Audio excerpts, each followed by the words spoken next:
Ever wonder what psychologists talk about over coffee? I'm Debbie Sorensen, a clinical psychologist in Mile High, Denver, Colorado, where I specialize in rehab and health psychology and acceptance and commitment therapy. And I'm Dian, a clinical psychologist in Seaside, Santa Barbara, California, where I specialize in mindfulness and values-based approaches to therapy. In this podcast, we bring psychology research into practice by discussing topics from psychology with experts in the field and with each other. You'll get a glimpse into the books we read, the research we think is interesting, and the ideas from psychology that we use to thrive in our own lives. Thank you for listening to Psychologists Off the Clock.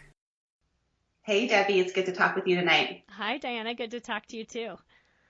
So I'm really excited to talk about food and mood. And I'm wondering if doing some of the preparation for this episode has sort of shifted your mindset at all, because it's really impacted me over the last week or so. Yeah, for sure. Have kind of been a little bit lately making a few dietary changes, like eating a little bit more fish, more vegetables, less of some other stuff. And I think as I read this, I got pretty inspired. So I'm hoping that it will really take hold and lead to some more permanent changes. How about you? Yeah, well, you introduced me to Drew Ramsey's Eat Complete as sort of a starting point for talking about how food impacts our brain health.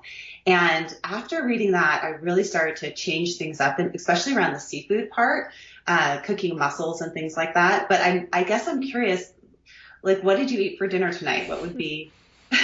Well, okay. What are you doing here? No, that's a good idea, actually, because I had to take my kids to swim lessons and then go pick up the car at the mechanic. And so I was on the go, and we passed my family. We passed a Thai restaurant, and we love Thai food. And we haven't been out very much to dinner lately, but we decided to go ahead, and we love Thai food, so we had a little Thai food.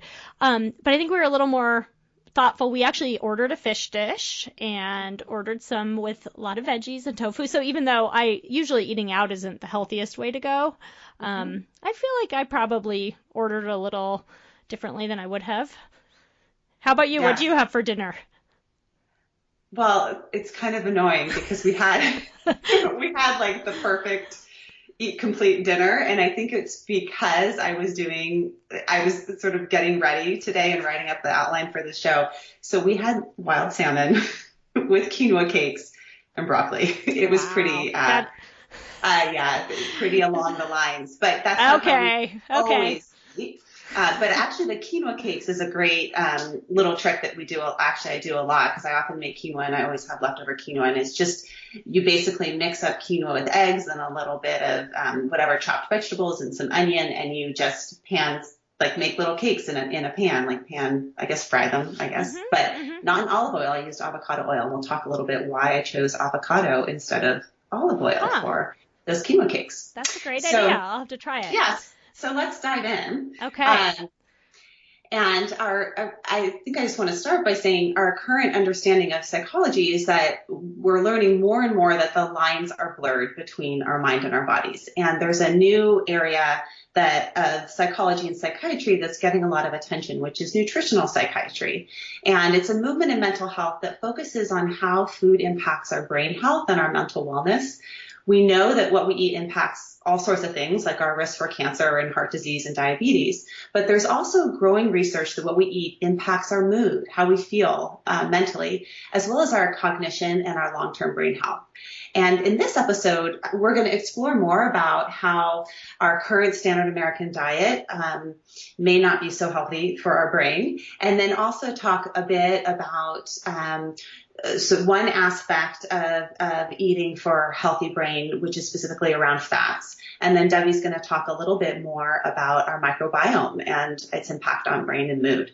And we're going to break it up into 2 episodes so that next time we talk, we'll keep on adding on to some of the pieces around food and brain health. So grab some kale chips, get a kombucha, and we're going to talk about some neuronal nourishment. Sounds good. Hopefully some other people who listen to this episode will be inspired like we were. Yeah, exactly. So let's just start by, I love the brain. It's such a fun organ to talk about. And I think maybe just starting about some facts about the brain, which is interesting because our brain is really made up of what we eat.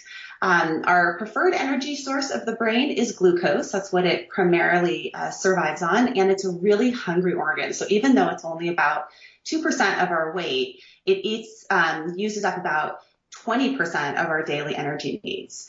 And the nutrition that we eat really impacts and is important to maintaining the health of our brain. So brain tissue is really vulnerable to oxidative stress, which occurs when unstable molecules such as free radicals damage cells. So we get like these, I kind of imagine them like shooting around free radicals and damaging our cells. And the way that cells protect themselves from free radicals is through antioxidants. And brains in particular use antioxidants from food to fight off this oxidative stress as well as inflammation.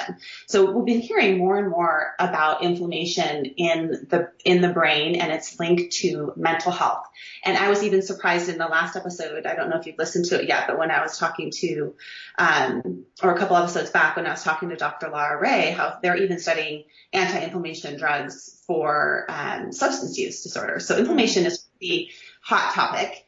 And in this episode and in the next episode as well, we'll talk about what types of foods actually prevent and reduce inflammation in the brain, which may also contribute to the health of your brain. The brain is also capable of what's called neurogenesis, which is the birth of new brain cells.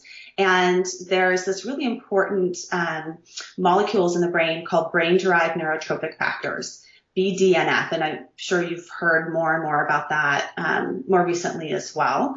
But BDNF is sort of thinking about it as fertilizer for your brain cells. So it helps grow new brain cells as well as strengthens connections of existing brain cells. And certain nutrients that we eat help increase your BDNF in your brain. So that's also another thing to think about. And then finally, as we age, our brain is shrinking. And so we have, the brain is primarily made of white matter and gray matter. And the white matter of the brain is sort of what you would consider the connections between neuronal cells, whereas the gray matter is where the processing occurs. And where research suggests is that the white matter is actually what is shrinking more over time than the gray matter, so those connectors. And as we age, our neurons become simpler and shorter and less connected. And we want to prevent that from happening as we age, and how we eat and what we eat impacts not only the amount that our brain shrinks, but also its connections with one another. And primarily that white matter is made up of fat. So today we're going to be talking a lot about certain types of fats and which fats are most healthy to maintain those neuronal connections. Are you excited? Interesting. I am excited. I think this is fascinating. I mean, just the fact that the brain is so hungry and that it needs all these things to really thrive. I mean, that's just someone who's always been interested in the brain. I just think that's really fascinating. Yeah. And I think there's just been so much focus on nutrition and the body and not as much focus on how we're eating is actually impacting how we're thinking and how we're feeling. So that's also, it kind of is a bit of a shift away from just thinking about food as impacting our heart health or diabetes or the size and shape of our bodies. Yeah. So some of the research that we're going to be discussing has come out of actually 4 books that I'm looking at right now on my table as we talk. The first book being the Eat Complete book by Drew Ramsey, who is a professor at Cornell University, a psychiatrist. And he wrote Eat Complete as well as The Happiness Diet. Eat Complete's sort of a fun, pretty book that has lots of recipes. And then The Happiness Diet has a little bit more of some of the research and history of eating behind it. And then another book that I read was The Mind Diet by Maggie Moon. And that we're going to talk more about that in the next episode. But the Mind Diet is specifically a diet that's designed to prevent Alzheimer's and dementia. And we mentioned that Mind Diet when we did the Healthy Aging episode a few months back. Yeah. You are the source, Debbie, of all good things. Am I? Yes. It's so funny because I think this is more like your thing, but I'm the source. You're the source of my Amazon bank account going down. Sorry. My bank account's going down by Amazon. And then the last book is a really great one that I just actually was recommended to me by a client of mine, which is called The Hungry Brain by Stephan Guyenet. And it is a lot about the neuroscience of eating. So those are the 4 books that we're going to be drawing from today. And what I want to start by is diving a little bit into actually Stephan Guyenet's work in The Hungry Brain, because he is talks a lot about the standard American diet and how much it differs from our traditional hunter-gatherer diet. So our dietary habits have changed more in the past 100 years than they have in the previous 10,000 years. And in The Hungry Diet, Stephan, I'm going to read a little bit from his book because this was amazing to me. He said, of the 2.6 million years since our genius Homo emerged, we were hunter-gatherers for 99.5% of it, subsistence-level farmers for 0.5% of it, and industrial farmers for less than 0.008% of it. Our current food system is less than a century old, not nearly enough time for humans genetically to adapt to the radical changes that have occurred. Our ancient brains and bodies aren't aligned to the modern world. And researchers believe this evolutionary mismatch is why we suffer from such high rates of lifestyle-related disorders. And so starting with that, looking at where our diets are now compared to what our bodies are designed to be eating. So the primary changes that have happened in just this past 100 years is that our food is made up of simple sugars, refined carbohydrates. We have an increase in omega-6s in our food, increased trans fats, more preservatives, additives, pesticides, neurotoxins, and overall we're just eating a lot more processed food that didn't even exist or wasn't even on our plates 100 years ago. And as our diet has changed, not only have we seen increases in metabolic disorders, and we've also seen increases in cognitive disorders as well as depression. The World Health Organization estimates that depression will be the second leading cause of disability by the year 2020. Second leading cause of disability. Wow. And as the rates of depression seem to be rising, so are the rates of obesity. And there's researchers and some researchers that suggest that this may be sort of going hand in hand. There may be a relationship between the two. So there's a tremendous difference across cultures in rates of depression, and some argue that the differences across cultures also map onto some of the differences in how we eat. Yeah. So if we kind of go back to, I remember when studying brain and behavior, studying about the lab rats and their eating patterns and eating habits. And I really remember fondly one of my professors talking about the cafeteria diet in rats and how they use it to make fat rats. Did you learn about that when you were? I don't remember that. I remember the fat rats with the hypothalamus, but I don't remember the cafeteria diet. Yeah. Well, the cafeteria. So there was this researcher in the 70s, Anthony Scalfani, and he was studying rats and rats eating behaviors and nutrition. And he happened to have like a bowl of, I guess, of Fruit Loops, or so the story goes. He had a bowl of Fruit Loops on his lab bench, and one of the rats got out and was over at his Fruit Loops, like gorging on the Fruit Loops. Uh-huh. And he was so surprised because the rats don't eat more, that they just stay at the same level of weight. They don't eat more than what their body needs. But they found that if you start feeding them things like Fruit Loops and chocolate chip cookies and marshmallows, rats will become obese. So they figured out a way to make rats obese. And that now they call that the cafeteria diet, and they use it to study weight in rats. And what's actually happening there in the brain of those rats is that they're kind of eating what is sort of processed food or a standard American diet. A lot of our diet is based on. But what's happening is that when there's a high caloric density of food, there is a release of dopamine in your ventral tegmental area. And that's an area of the brain that's really important for reinforcement and leads to learning. So dopamine, we always think of that as sort of it's the neurotransmitter we associate with addiction. In particular, it's the neurotransmitter that is used to learn something is good and you want it again and contributes to craving. So when there is sugar that is released into or put into the abdomen of a rat and you measure what's happening in the brain, there's a release of dopamine. What's interesting is that the biggest release of dopamine happens when you have high fat and high sugar combination and when there's a high caloric density. And when you look at our traditional diet, nowhere in natural food environments is there fat and sugar put together in the same degree that there is in a processed food.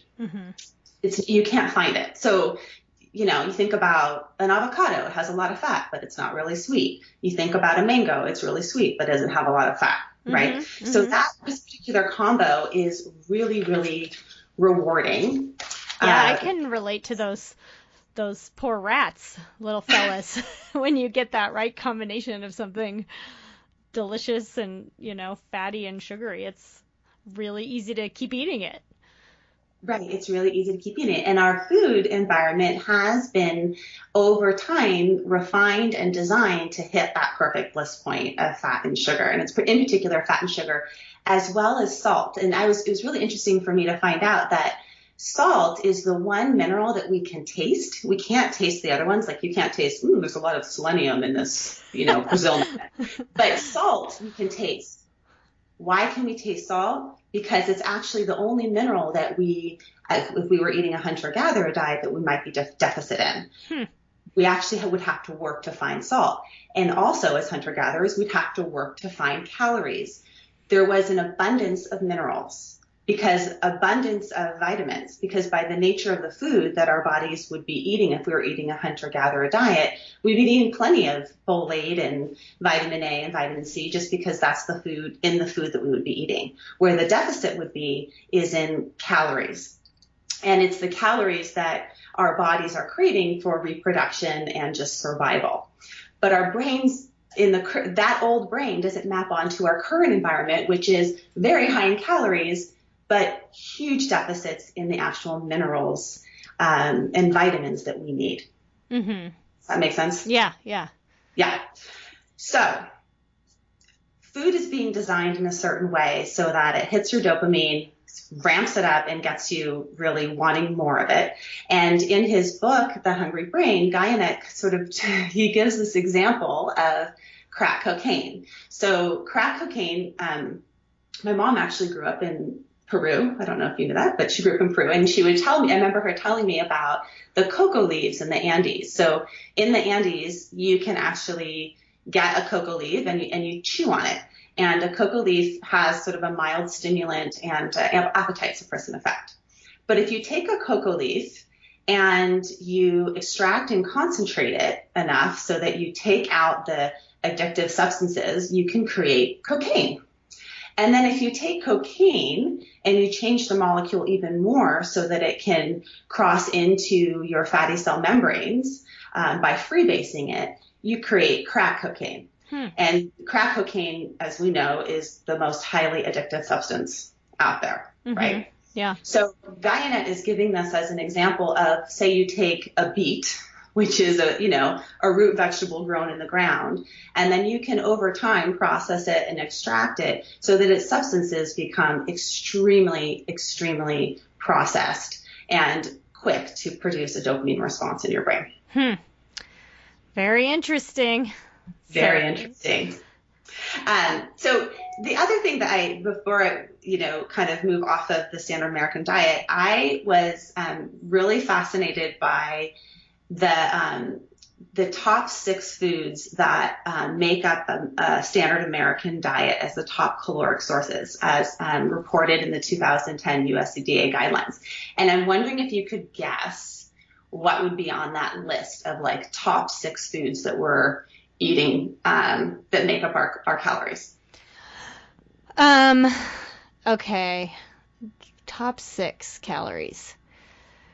Hamburgers. I don't know. I'm guessing it's going to be bad just by the, the setup here. Okay, like meat, or maybe not just hamburgers, like sort of like, well, I feel like it's probably processed foods, like a lot of meat heavy, sort of a lot of carby, kind of junk foody kind of stuff. I'll give you a hint. Okay. Think about a children's menu. Like the top items on that children's menu. Let's see. Oh, I'm quite familiar. Chicken nuggets, mac and cheese. What else? Pizza, quesadillas. You got it. Okay. Yeah. Oh. So actually, I'll start with you are nailing it for the children's top 6 list. And the adult top 6 list is not too far off from the children. So the adult top foods for caloric sources are number 1, grain-based desserts. So you're thinking of cookies and cakes. Oh, cookies. Basically. Okay. Cookies and cakes. Number 2, yeast breads. So Americans, it's like bread for breakfast, lunch, and dinner. It's like you have your toast with your eggs, and then you have your sandwich, and then you have your garlic bread with your pasta, right? Number 3 is chicken and chicken mixed dishes. We love our chicken in this country. Yeah. Chicken's cheaper than beef, and I think so that's also part of it, in some ways, sometimes cheaper. And then 4, soda, energy, and sports drinks. So what's really sad to me is that 2 of these on this list are actually not food items. Yeah. So number 5 is alcoholic beverages. So 2 things on our top 6, 2 of our top 6 caloric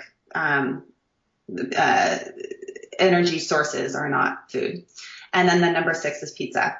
And the only difference between the adult list and the children's list is that instead of alcoholic beverages, children have pasta. So you were on target with the mac and cheese. Okay. Yep. If you're looking at this list or thinking about this list, what is a glaring sort of missing piece here? Like fruits and veggies, produce. Veggies. Yeah. Produce. Veggies. Yeah. Yeah. Plants. Yeah.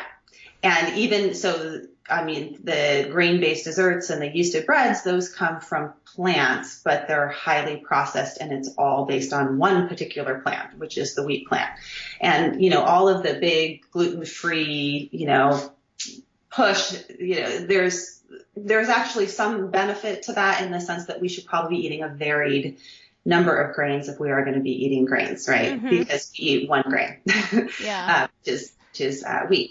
Well, some of those foods are really high calorie though too, like you'd have to eat a lot of veggies to get as many calories as like 2 slices of bread, Exactly. Yeah. And you'd also be at the same time be getting a lot more nutrients for those calories. Right? Yeah, definitely. Yeah. So given that, where our sort of history is in terms of what our bodies and brains are designed to eat and what we're eating, I wanted to talk a little bit in this episode about, and in the next episode, is, okay, yes, we all know that processed foods aren't the best for us, but maybe we can take an angle of what things can we be adding into and focusing on in our diet, because I feel like that is going to produce a more beneficial change if you're thinking, okay, I'm going to add in more or make some actually habitual changes around some foods that I eat on a regular basis so that I can be eating in a better way for my brain. And sorry. Go ahead. Well, I like that too, because to me, focusing on adding some things works a lot better than if I try to cut out a whole type of food or something like that, because then I just struggle with that. So I think I like this approach. Right. Add some of the good stuff. We know from our thought suppression studies that trying to cut things out or suppress usually leads to a rebound effect. Oh, yeah. So, yeah. Yeah. It's probably backfire. Yeah. Whereas if you actually add some things, you might actually sort of naturally eat a little bit less of some of that other stuff. So let's start with fats, because our brain is made up, about 65% of our brain is made up of fats, and our brain cells are made up of fat. And there's one particular fat that our brain cells are made of, which is an omega-3 fat, or DHA. And there's a controversy around fat. The tide has shifted from, when I was in college, it was all about SnackWells and bagels with light cream cheese, and now people are putting coconut oil in their coffee. So, right. There's a big swing. But there is, despite this sort of debate around fats, there is an agreement around some fats as being healthier than others. And one fat in particular is omega-3 fats. So we have something called there's polyunsaturated fats, and there's saturated fats, and then there's trans fats. So polyunsaturated fats means that there's at least one double carbon bond in the structure, or sort of the backbone of the fatty acid. So fatty acid is mainly made up of a chain of carbons. And there's two types of polyunsaturated fats, or PUFAs. I like that word. So PUFA. One is omega-6s and one is omega-3s. And so omega-3s, we're going to have lots of kind of big words here, but omega-3s are made up of, there's three different types of omega-3s. There's eicosapentaenoic acid, EPA, docosahexaenoic acid, or DHA. Say that 10 times fast. Or alpha-linoleic acid, ALA. Okay, so we're just going to go by their EPAs, DHA, and ALA. EPA is the fat, well, DHA is the fat that when you're pregnant, they tell you to eat a lot of, right? Or you see it on like the milk carton, contains DHA, or sometimes you see it on egg cartons, contains DHA. DHA, okay? So DHA is found in mainly fatty fishes. So things like salmon, sardines, mackerel, trout have high levels of DHA. And EPA is also found in shellfish and shrimp, in addition to the fatty fishes. ALA is a fat that's primarily found in plants. So a lot of times people say you can get your omega-3s from like flaxseed and walnuts. So you hear about that, or chia seeds. And when they're talking about that, they're actually referring to ALA, not DHA or EPA. So DHA and EPA tend to be only primarily from marine sources, whereas ALA can be found in plants. Your body can convert ALA into DHA and EPA, and actually the DHA and EPA are the important ones for your brain. But your body's not very good at converting ALA over to DHA and EPA. Some people say it only has like a 2% conversion rate. So that's why some people argue that it's really beneficial to get the omega-3 fatty acids from fish. Mm-hmm. So we have omega-3s. Yeah, go ahead. Oh, I was just wondering, so do you think for someone who's a vegetarian who doesn't eat fish or vegan or something like that, that would probably be the next best thing to get omegas? Omega fats? The next best thing. There's one place where you can get DHA and EPA if you're a vegetarian, and that's algal oil, ALGAL oil, and that's actually an algae source. So you can get the straight DHA and EPA from that. But you could do the next best thing, and what I tend to do is I try and just do all of it. I was really excited to find out that there's ALA in this weed in my garden called purslane. What? I can put it link up to purslane. It's the stuff I literally, it's pernicious. It's like a ground cover in my vegetable garden. I'm always yanking the stuff out. And then I don't know where I heard about it, but I learned, it has the highest amount of omega-3 ALA of any plant source out there. So really? Now I'm like pulling it and putting it in my smoothies. So now you weed the garden and have a snack at once. And I have a snack, and my kids are like pulling it out and they're eating it, so it's great. So that's another good source. And mung beans, I was also surprised. So I'm a big sprouter. I love my sprouts, and I like to sprout my mung beans. So mung beans are another good source of ALA. But yes, there is some argument that getting it from fish is really the best source, but we have to be careful about what fish we eat. And I would highly recommend looking up the Monterey Bay Aquarium app for what types of fish, because it's always changing which fish are sustainable, which fish are low in toxins, and which fish are high in omegas. So that's your one type of PUFA. polyunsaturated is the omega-3s. Now, what's happening, or what's the problem in our diet today, is that we have another type of unsaturated fat, polyunsaturated fat, which is called omega-6s. Omega-3s are primarily what is making up your brain cells and the connections in your brain cells, in particular DHA and EPA. Omega-6s are what are making up the cell membrane of your body cells. And omega-6s are found in vegetable and seed oils, such as corn oil and sesame oil and soybean and sunflower. And they're everywhere. They're in everything. If you pick up, I've been on the alert for omega-6 fats now, because if you pick up a bottle of marinara sauce from Trader Joe's, guaranteed it'll have soybean oil in it. Or if you pick up a bottle of olive oil salad dressing from Newman's Own, it will have corn oil or safflower flour or canola oil in it. These oils are pretty cheap to produce, and they're highly processed. And the problem is that we should have a ratio for us to be optimal in our brain health and our body health, a ratio of 1-to-1 omega-3 to omega-6s.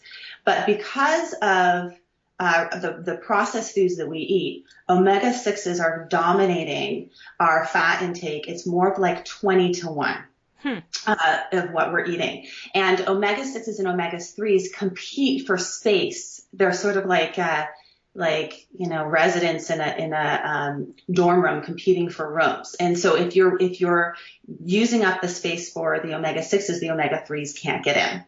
Now, we also see that omega-6s are on the rise because the animals that we're eating have now higher rates of omega-6s than omega-3s in their fat and in their meat. And that's because the animals that we're eating are no longer grass-fed, or are no longer pastured. So when I let my chickens out in the afternoon, they're going out and eating bugs and worms and grass. And that's all getting sent into their eggs to create an egg that's high in omega-3s.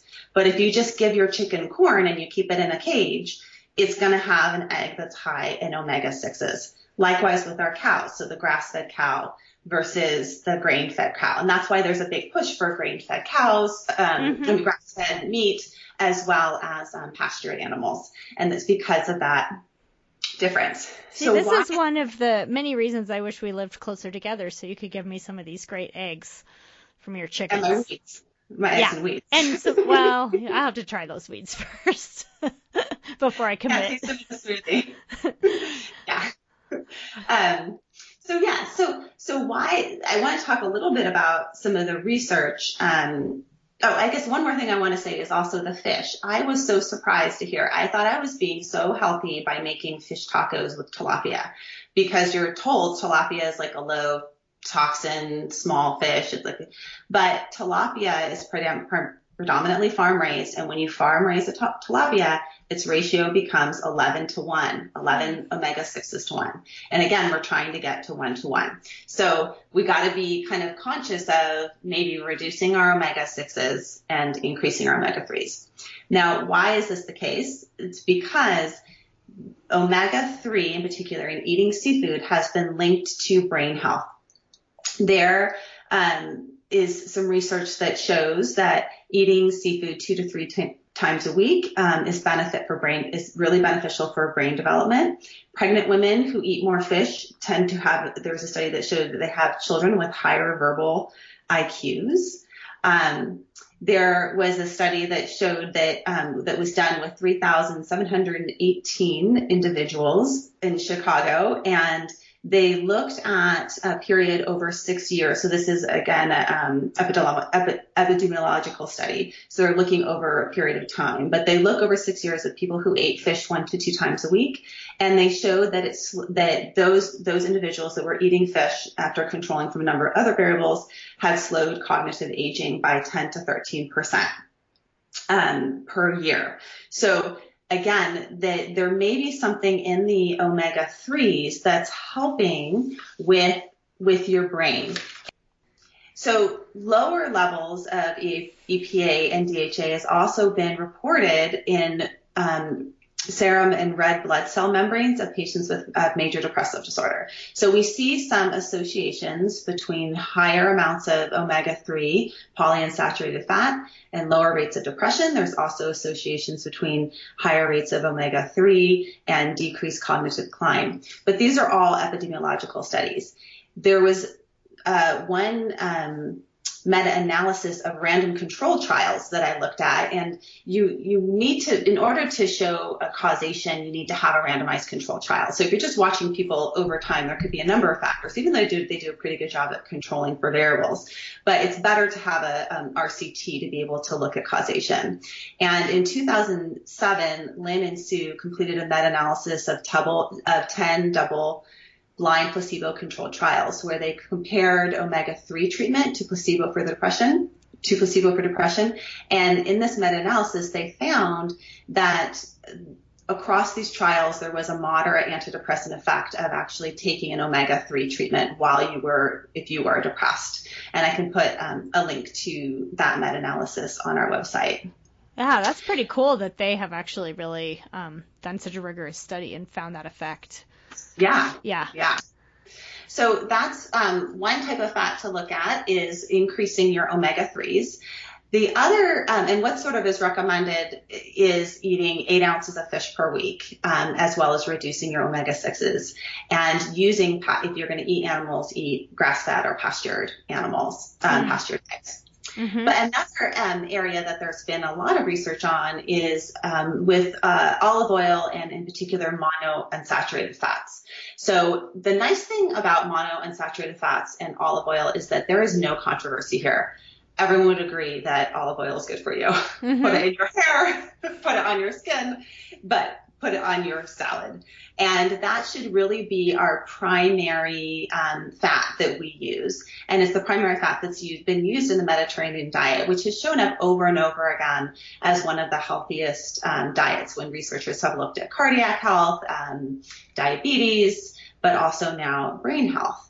One of the things that is really nice about monounsaturated fats is that they don't upset the balance of omega-3 to 6s. And they have a component called oleic acid in them, which is particularly beneficial for BDNF. In a study that Drew Ramsey talks about actually in his book, The Happiness Diet, he reports in a study where participants who were supplemented in a diet that they're supplemented with nuts, which are high in monounsaturated fats, they were 78% less likely to have low levels of this BDNF. So BDNF, again, being that fertilizer for your brain and brain connections. And so one fat in particular, olive oil, is really beneficial in that it's full of antioxidants, which is helpful for reducing oxidative stress in the brain. And it also may be important in helping get rid of the beta amyloid proteins that can develop in your brain as you age. And it's actually those beta amyloid proteins which have been associated with sort of the tangles and plaques that you see with Alzheimer's disease. So the diet that I'll talk about in our next episode, called the MIND diet, really emphasizes the importance of using olive oil and its cognitive benefits. Does that hold even when you cook it? Because I always wondered that about olive oil. Yes. So with olive oil, you have to. What's really recommended is that you use it only at a low heat, and in particular that the olive oil that's sort of like a cold pressed olive oil, the extra virgin olive oil, that you really shouldn't cook and should be primarily used on salads. The ones that you could cook a little bit more, that has a little bit of a slightly higher smoking point, are what's called the light olive oils. Okay. So what's recommended with olive oil, there's actually been quite a controversy around olive oil more recently because there's been reports of fraud and people that are manufacturing olive oil and mixing it with less expensive oils and all sorts of stuff. So it is important to look for high quality olive oils, and you can look for ones that are approved by the California Olive Oil Council, the COOC. Go California. I know. I want that job. How do you get on that council? Or the Australian Olive Oil Association. Okay. So you want to look for that. It's also beneficial to buy olive oil in small containers. Don't get like the giant one that's going to last you months and months and months, Oh, because I it always does, buy mine at Costco. you know, But but I do actually use it a Costco, lot, so it doesn't last months and months. yeah, and Costco is actually surprisingly a good source for things like that, because they do have a good regulation system. So you're not going to get Oh, the fake that's stuff good. from Okay. Costco. There you You go. also want to buy it in a dark container because it's really sensitive to heat and light. You want to go for the cold pressed oils, which is a chemical free process. And go for the extra virgin olive oil. That's best for you. But if you are going to cook, a nice alternative that doesn't have the controversy of coconut oil. I'm not touching that one on this episode. That's beyond the scope of our I'm not beyond the expertise. scope of my pride. I'll have like people hate me if I take a stance either way. Yeah. But avocado oil, nobody can argue with that. Avocado oil is a nice monounsaturated fat that has a higher smoke point. So that's what I cooked my quinoa cakes in, avocado oil. Cool. Yes.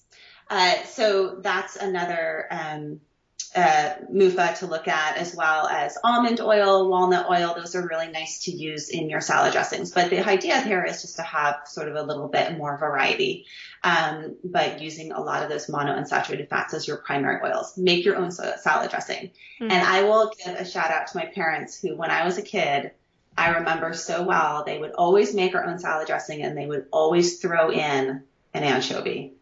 Oh, that's awesome. Yeah. Pretty awesome. They were ahead of their time. So that's a great salad dressing, because you're getting some of the omega-3s and you're getting the olive oil as well. Yeah. Cool.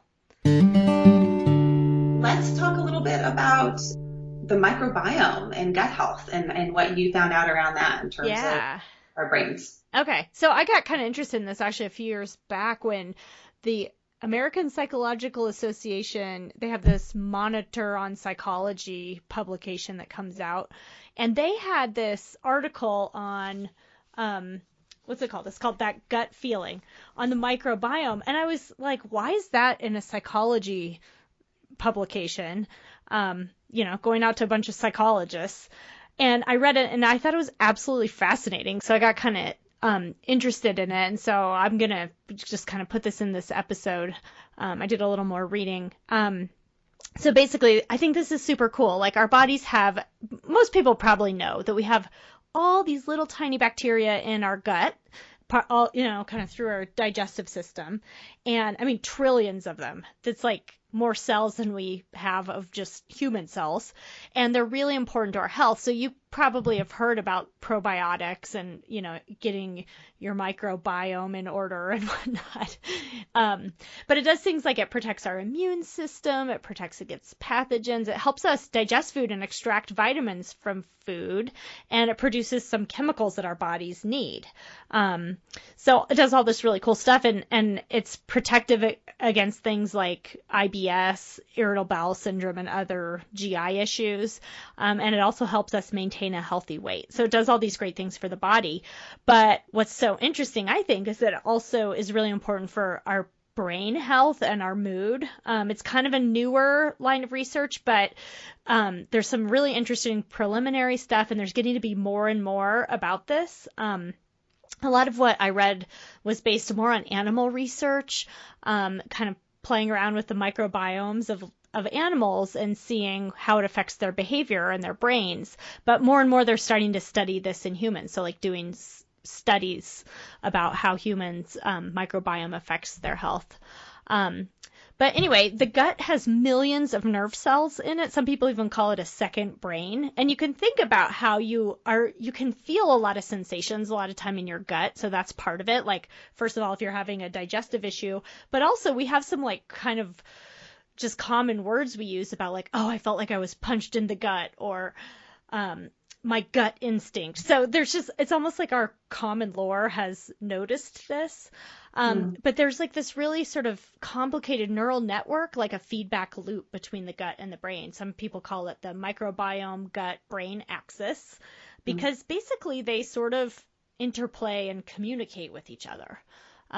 So I just think that's fascinating.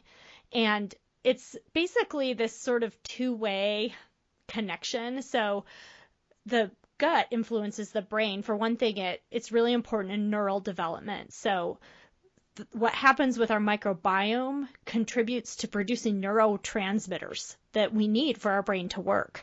And some of the ones that are important for our mood, like serotonin, we need to have, a certain environment of bacteria in our gut to be able to produce those.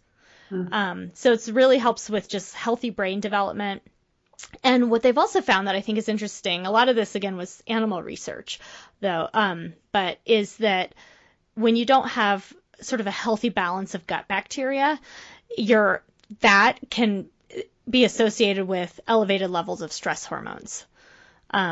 So it kind of affects other systems, including stress, pain perception, and emotions like anxiety. So like they changed the microbiome in mice and found that they had different behavior.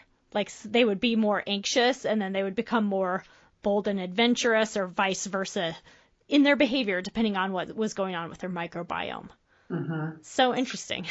And I've seen that. I've actually had quite a few patients in my practice that are actually coming because of gut distress and anxiety and that combination. So their primary care or the psychiatrist has sent them to me. They've gone there complaining of gut distress, but it's so linked to anxiety, and it's sort of one of those chicken or egg kind of questions, right? Yeah. There's sort of a back and forth there too. I mean, if you think about it, so when people have GI issues like IBS, it can affect your mood.